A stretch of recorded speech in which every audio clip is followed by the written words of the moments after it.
Hey, this is the sole surviving BeerCon 1 beer farmer. I think Mike will be joining us shortly, but thank God we've got Stu, Cybersex Stu, Yeah. here here with us after a mere 2 hours of sleep. Awesome. Welcome back again, Stu. Yeah. Hey, how's it going? Hey, Good. you sound amazing, by the way. Thank you. It is clean living and the love of the baby Jesus, let me tell you. Um, so let's if you believe that. um this is sort of like the second time that you're opening the show, but this is your official talking segment. So I guess the question is, Stu, what's going on? Yeah, thanks for the open question. I love that. Yeah, there you go, bud. I'm It's great. out. No, you're out. That's it. You've got like about what 20 minutes of sleep to count now, man. we've got like 30 more guests today, so or at more, I think maybe somewhere around 30. So uh, you're 29, brother. Serve the guest, serve thyself. No, Right. Okay. What's happening? Well, after 2 hours sleep, I feel pretty amazing, and good. I shouldn't feel this amazing. And I'm about to look after three small kids, so I'm pretty sure it's going to go downhill quite quickly. Rapidly. Yeah. Rapidly, yeah. When I put on Netflix and then they jump on my head or something. So can't wait for that. No, so I tell you, it's been amazing. I tried to tune as much as I could before I got some sleep, and it's been an amazing online conference. And Hmm. uh, yeah, I think everyone's been involved in this has done an amazing feat, and the money raised so far is going to go to great use. So I'm really impressed by the way the community's come out on that. We're at 4,225 in donations. Really, really amazing. Um, the Many Hats Club, though, you guys have been doing online events for how long now? well, just under 2 years. The Right. community started in September the 27th, 2 years ago, whatever it was, right? So Hmm. 2017. Um, yeah, so we've been, our first guest was Jack Hyde, actually. Okay. And the whole podcasting thing was kind of started because we had a community, and it was I don't know, it was at like about 900, just shy of 1,000 people, I think, at the time. It's just under 1,000, I think. Hmm. And the problem is with communities, especially online communities, that you've got to give people a reason to be there. Yeah. So it's great talking about infosec, and it's great having conversations, but because we're all kind of busy people, and we're quite and we can, with being busy, we can get bored quite quickly, and an online chat can also quite a lot of times descend into madness, because Yeah. as you've probably seen being on there. Hmm. Right? So having a reason for people to come back or to engage, or to get excited about something is one of the things I wanted to do. So the whole idea was to try and get people, well-known people, and lesser-known people as well, to talk about interesting things, and that's kind of where it started, because um, it's mainly because I wanted people to kind of see that just a community that's a bit more serious than when we first started. Because when we first started, it was like, hey, we're just going to run a community, and we Yeah. had no idea what the hell we were doing. And I certainly had no idea what the hell I was doing. I mean, I'd also been around in IRC, hashtag getting old. Yeah. I obviously was, pretty enjoyed that, and I think a lot of people in the scene enjoyed that as well. And so when we decided to start Many Hats Club, I was like, I wanted something that was quite similar, and I looked at some of the platforms at the time, and there was discourse, and I was like, no, I'm not going to do like a forum, because forums are dead. Hmm. Then thought, well, So how did it morph into a physical meetup? Because ah, it's not just an online thing now. It's almost a convention in its own right, right? Like yeah, 44 Con, you did just before 44 Con, you did the Many Hats Club meetup. yeah.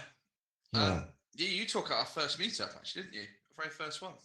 I don't recall that, but Yeah, okay. you Did I? did. You did. Yeah, Okay. you did a talk at Photo Box. Yes. Was I awesome? You were good, yeah, Okay, good. All right. you were good, yeah, very good. In fact, I think that was actually the first time I'd met you as well. Actually, believe it or not, Face to face. face to But face, yeah, yeah, online, of course, yeah, for a while. yeah. So I guess there's two parts to this, right? So it's like taking it to the next stage. So when you get podcast guests on, then you have a podcast on Discord. Hmm. That's it's pretty cool. We had some pretty good names at the time, and I'm still surprised about the number of people. Yeah. A lot of your lineup guests here we've had on, like Troy, Dave Kennedy, Hmm. quite a few of the people that you spoke to so far and about to speak to we've had on. And we got like people like Miko, which is like Miko, yeah. yeah, that was crazy. We haven't released that one yet, but kind of we're working on we're doing like a back catalogue of like archive stuff, but Nice. because we try and split them out a bit. But yeah, going to your question, because I'm obviously quite tired and rambling. A I'm little brilliant bit. at that. Gotta Little bit. focus. Yeah, Gotta focus, Steve. focus in on the points, right? Yeah. So it's like the next level, really, for us. And we're like we've actually got a community here and online, and the idea was to kind of go, well, we'll go to conferences and meet each other. And again, I've been to quite a few meetups, and I'd speak to cyber in Scotland a few times, actually, in that and pulled that. I was just like, for like the second time speaking, I was like, I think I should get people together and have an official meetup at Christmas and stuff like that. I was Cool. like, no, we can do a physical one. So actually, Stu Hurst was like, well, look, I can host you at Photo Box if you want to do like a meetup. I can host you at Photo Box and crowd.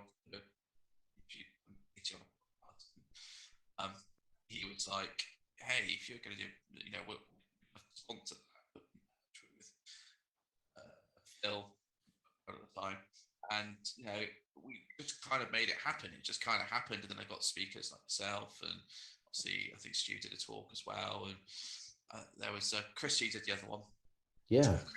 Chrissy Morgan, so Swordfish, and it just kind of happened. And we had a great turnout. We had like about 80, 90 people. And it was on at the same time as 44Con. So people actually had come from a 44Con to come to our meetup, which was like, whoa, that's pretty big. Actually, Steve Lord actually said, we want to host you. I was like, dude, I've got my own event now. I said, well, loads of people are coming, paying for their 44Con tickets and going to your meetup. So hence why we did it the following year. It was successful. I've learned a lot of lessons from hosting meetups, actually. Having a code of conduct stream and create an environment where it feels safe, and I think we've actually managed to do that. We just chilled on, and it's a good mix of people. So rather than just being all like CISOs or blue team professional infosec people, we have hackers, we have CISOs, we have students. A big slice of the life. It's a cross section of the entire people, maybe outside the industry. A lot of developers come as well from OWASP and things like this, and so it's a really good cross section of the community, and it just kind of works, right?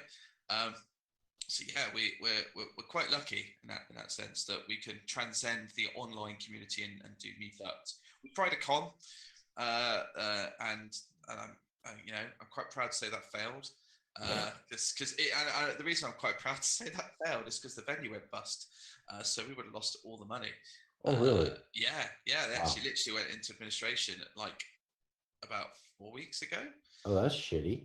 Yeah, imagine that. Imagine if we'd like raised the 89,000 for the close we had planned, and then like, we just lost the venue costs, which is like 40 grand. Wow. And that's quite a well-established venue as well. It's not like it was small. It's code mode at that time. And it's venue. So yeah, it's like crazy stuff. Well, I'm so glad with the success of like the Many Hats Club. I mean, obviously BeerCon 1 wouldn't have happened without you and your crew and your support. What do you see 2020 evolving? Because you did mention that you're going to go full-blown nonprofit. Is this going to be sort of your major effort because you do have a day job as well, right? Yeah, absolutely. So it's not. I'm not gonna turn it into a full time. I don't think I can turn it into a full time job right now, and I don't foresee that happening in the short term. It is like a full time job in some respects because any spare time I have, I'm doing stuff for the community. Um, Hmm. but it's very much for me a big passion now because you've created Yeah, something. the And monster. yeah, it is. It is. It's like we've got over 7,000 people on the Discord. How many of those people are live or lurking or sock puppets? I Hmm. don't know. But there's a community that invests their time, right? And there's a core of people that invest their time. And a lot of people like to lurk because engaging in my communities. Some people want to sit there and learn and watch, and that's fine. Um, Yeah.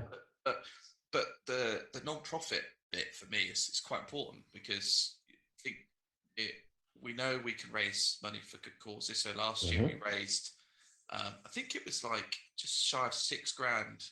We raised in selling off, auctioning off through with Ray Redacted tickets for Derbycon.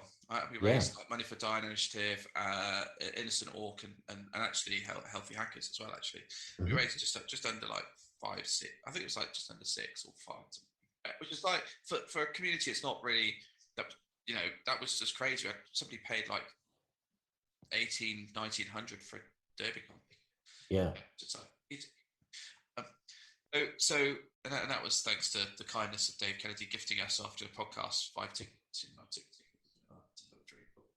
Uh, and so like Just that, brilliant. it was really cool, right?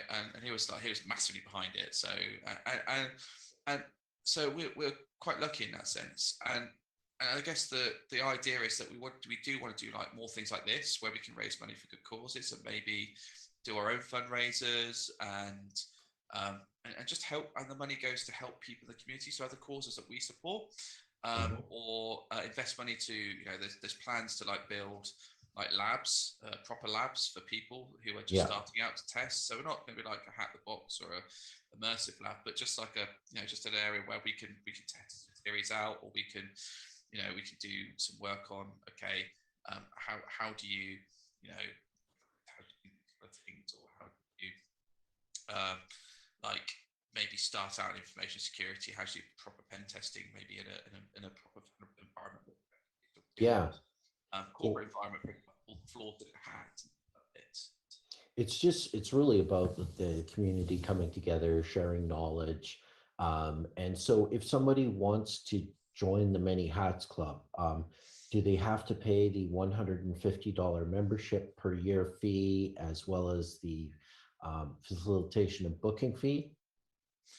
Uh, No. no, it's free. It's free, right? So I'm So about to it's say, where'd you hear that from? Because clearly that's not, money's not going to me, right? oh, Yeah, it's free, right? DM me and I will give you details. I will also include free use of Google for the year. So yeah. That sounds like a great deal. It's a great deal. But so, Stu, what is sort of membership in the Many Hats Club look like? Like, It's how do free. you? It's free. Yeah, It's all free. We pay for ourselves. We don't make any money. So Discord is obviously a free platform, right? So yeah. that's why we use it. It's good when it doesn't go down. Right. It's actually very rare. It's the only outage we've actually had this year. It's Of been pretty course, on serious. the eve of BeerCon 1, of course we have to have an outage, and that's why Yeah, we're sort of on Zoom yeah. It's and fine, right? Twitch, Yeah, it can't which is amazing that your tech team figured out what we could do as we got close to the half-hour mark before the show. It's like anything. Always have a plan B, and then Yeah. if plan B doesn't work, then there's another one, of course, right? So. Hmm. Um, but no, I think there's going to be I think there's going to be fundraisers, and I think there's going to be things that I never want this to be. It's not valuable enough to pay for it. I think Right. communities should be free. Communities shouldn't be trying to. So, what are some of the huge success stories of the Many Hats Club? Like, have there been some people that joined and then went on to do some amazing things, or Um, like, how do you see sort of this being the snowball that builds? so it's quite interesting, actually. A lot of the stuff that so I did. a long story behind this. I haven't got a long story in short. Sometimes it's phenomenal, and I have to pinch myself and say, Jesus, I've created something that's actually got someone properly into someone who never thought about InfoSec, joined the community, and has now got their first job. And I'm like, such an amazing accomplishment, really. And then of course at the same time I've got people who've come together who like the people that are now they've become lifelong friends, like Cyber Viking and Rag, for example, was a great example of that. There's people that have met each other on the Many Hats Club who've now done projects together and gone off and spun off new communities, or gone off and done research together, for example, right, and released that research. And it's just like collaboration in a scale that I didn't think was never my intention, and it's a nice happy accident, right? And then there's like we did like a couple of years ago. We did a couple of years ago, last year. We did like we're coming approaching our first birthday. What has the Money Hats Club? What's been a highlight for you, or how's it helped you? And people just did like a tweet. And then they just did a hashtag like Many Hats Club as one, or something like that. And people would say like, job, or I learned about this, or I changed my career, or I've released some research, or I'm now actually know what I want to do, and I'm part of the community, and I'm proud of being part of the community. And we sometimes get called the Many Hats Club cult, Okay. or the Many Hats cult, because it's like there's a big following of people that really join the community. They're there every day. It's like every day people come back and they're there and they're contributing, or they're joining voice, or they're doing some research, or and I don't know, it's great. And and it's not about me, it's about the community, and it's about what they're doing, and it's about how they are using that as a platform to help themselves and to gain new knowledge. And I think that's the important thing, really. It's not about I guess it's not about trying to build a community for the sake of building a community. It's about making it useful for people. Not trying to go, oh, we don't want to be on Twitter, so we're going to hang out here. It's about when we hang out here, what was it we're doing? What is it we're trying to achieve? And I think we try and we've got a CTF coming up next week. Yeah. Now, is Daniel Card's giving you a hand on that one? Yeah, it's a little bit. Yeah, he's lovely. Of course he is. He's handsome everywhere. Yeah. Right? But it's actually built by our CTF team. So we have like a group of people that just came together, created a CTF team, and they were like on Hack the Box, like number 4 in the world for a bit. Wow. Thousands of teams, or hundreds of teams, and then we won like some competitions. And so they've really made a good name for themselves, and it's still part of the community, but it's not run by me at all. And that's great. And now I've helped organise the CTF for next weekend. We've got a 48-hour CTF with challenges, and Hack the Box are just hosting it for us, and they're sponsoring it, and they're providing all the prizes. And that's like for nothing, for free, right? They went, we usually like charge for this, but we love you guys so much, we want to do it for free. It's like so as basically as the core sponsor. So you can see that all these things just it's been amazing. We got like gifted loads of things recently, like free access to certain tools and labs, and just loads of stuff, because people want to help. And I think that's the good thing about the community. I think everyone sees the negative side on Twitter. I think and we're no as we've had issues in the past, and it's how you deal with those issues and how you try and change. And with a big community, you're always going to get people that come in and cause issues, and it's about how you deal with that. And that's why we have such a strong code of conduct. We do not tolerate any form of abuse, any form of toxicity, or and we try as our best to get those people as possible. Can't always do that. Brilliant. To kind of report that. So yeah. All right. Well, it's 6:05, so we do say goodbye to Stu, but you're gonna hang around, right? In case I fall asleep at the wheel, you'll be able to pick up the reins.